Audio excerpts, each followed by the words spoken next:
আমাদের আগে এই অঙ্ক করার আগে আমাদের ত্রিভুজ বুঝতে হবে, চিত্র বুঝতে হবে। তার মানে মনে দেখেন একটা বাহুর দৈর্ঘ্য হচ্ছে 7 সেন্টিমিটার। এই মনে করেন যে বাহুটার দৈর্ঘ্য 7 সেন্টিমিটার। আর একটা বাহুর দৈর্ঘ্য বলছে এটা হচ্ছে 8 সেন্টিমিটার। মনে করলাম যে এটা হচ্ছে 8 সেন্টিমিটার। আর একটা বাহু কি এই বাহুর দৈর্ঘ্য হচ্ছে 9 সেন্টিমিটার। এখন আপনি ত্রিভুজটার নাম দিতে পারেন এ বি সি, আপনার মন মতো নাম দিতে পারেন। কিন্তু এই ত্রিভুজের যে বাহু দিয়েছেন সেটা হচ্ছে 60 সেন্টিমিটার। এই বাহুর দৈর্ঘ্য হচ্ছে কত? 60 সেন্টিমিটার। এইটার নাম দিয়েছেন, এইটার বাহুর দৈর্ঘ্য দিয়েছেন হচ্ছে 6 সেন্টিমিটার। এই ত্রিভুজের নাম দিয়েছেন কিন্তু এই ত্রিভুজের যে বাহুর দৈর্ঘ্য নিয়েছেন সেটা হচ্ছে কি 9 সেন্টিমিটার।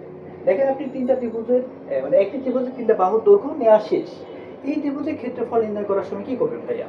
এই ত্রিভুজের ক্ষেত্রফল নির্ণয় করার সময় আপনাকে আগে অর্ধ পরিসীমা এস এর মান বের করতে হবে। তার মানে আপনি পরিসীমায় বের করেন আগে। তাহলে পরিসীমা, আপনি তো পরিসীমা সমান এটা মনে হয় জানেন। পরিসীমা সমান সকলে জানা উচিত। পরিসীমা সমান কি? পরিসীমা 2s, মানে সব বাহুগুলোর যোগফল।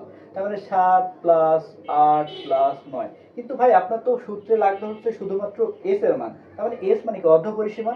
এই হচ্ছে অর্ধ পরিসীমা। মানে আপনাকে বের শেখানোর জন্য আমি বের করতেছি আর কি। আপনাকে শুধু এইটা বের করার প্রয়োজন নেই। আপনি যখন অঙ্ক করবেন তখন আপনার এটা প্রয়োজন পড়বে না। তবে এমসিকিউতে আসতে পারে। শুধু আপনি এই অর্ধ পরিসীমার সূত্রটা মনে রাখবেন কি? তিনটা বাহুর যোগফল 7 প্লাস 8 প্লাস 9, এই যে 2 দিয়ে ভাগ। কত হবে দেখেন?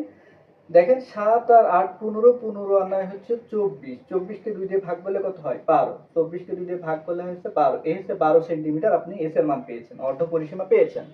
এখন এই ত্রিভুজের ক্ষেত্রফল নির্ণয় সূত্র কি? বিষমবাহু ত্রিভুজের ক্ষেত্রফল নির্ণয় সূত্র হচ্ছে আমরা জানি। লিখবেন যে আমরা জানি।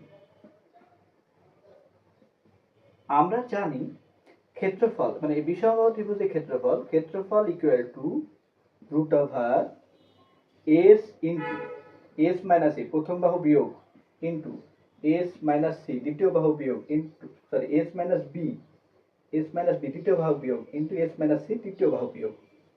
মান বসাই দেন। এইচ এর মান কত পেয়েছেন আপনি? ওই যে এস এর মান পেয়েছেন হচ্ছে 12 সেন্টিমিটার। 12 বসানো শেষ।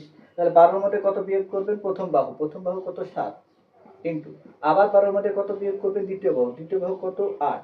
আবার 12 এর মধ্যে কত বিয়োগ করবেন? তৃতীয় বাহু কত নিয়েছেন? 9। এখন দেখেন বিয়োগ করে ক্যালকুলেশন করলে হয়ে যায় রুট ওভার 12 ইন্টু দেখেন 12 এর মধ্যে 7 বাদ দিলে হয় হচ্ছে 5। আপনি একবারে গুণ করে দিলেও সমস্যা নাই। ইন্টু 5 ইন্টু 12 এর মধ্যে 8 বাদ দিলে 4 ইন্টু 12 এর মধ্যে 9 বাদ দিলে হয় হচ্ছে 3। এখন গুণ করে দেখেন কত হয়। দেখেন 5 12 60। 60 কে যদি আপনি 60 কে যদি 3 দিয়ে গুণ করেন 3 6 18, 180। 180 কে যদি আপনি 4 দিয়ে গুণ করেন তাহলে হচ্ছে 4 আসতে 32, তার মানে 720। এই হচ্ছে 720 কি পেয়েছেন? এইটা একটা নির্দিষ্ট মান পেয়েছেন। এর একটা নির্দিষ্ট মান আছে। এই মানটাকে ক্যালকুলেশন করতে হবে। তাহলে ক্যালকুলেশন করলে কত হবে দেখেন। আপনি ক্যালকুলেটর বের করে কি করবেন? Root over 720। রুট ওভার 720 করলে হয় হচ্ছে 26.83। 26.83। দেখেন বলছে ক্ষেত্রফলের একক এখানে শুধু দৈর্ঘ্যের একক কি ছিল? সেন্টিমিটার। ক্ষেত্রফলের একক হচ্ছে বর্গ, আর যে এককে মান দেওয়া আছে ওই একক বর্গ সেমি বা বর্গ সেন্টিমিটার। এই হচ্ছে এই ত্রিভুজের ক্ষেত্রফল। মানে একটি ত্রিভুজের তিনটা বাহু যদি দেওয়া থাকে, তিনটা বাহু আবার কি সমান হবে না, মানে বিষম বাহু হবে। এই ত্রিভুজের ক্ষেত্রফল নির্ণয় সূত্র হচ্ছে এটা। এই ক্ষেত্রফল নির্ণয় সূত্র দিয়ে আমরা ত্রিভুজের ক্ষেত্রফল খুব সহজেই নির্ণয় করতে পারি।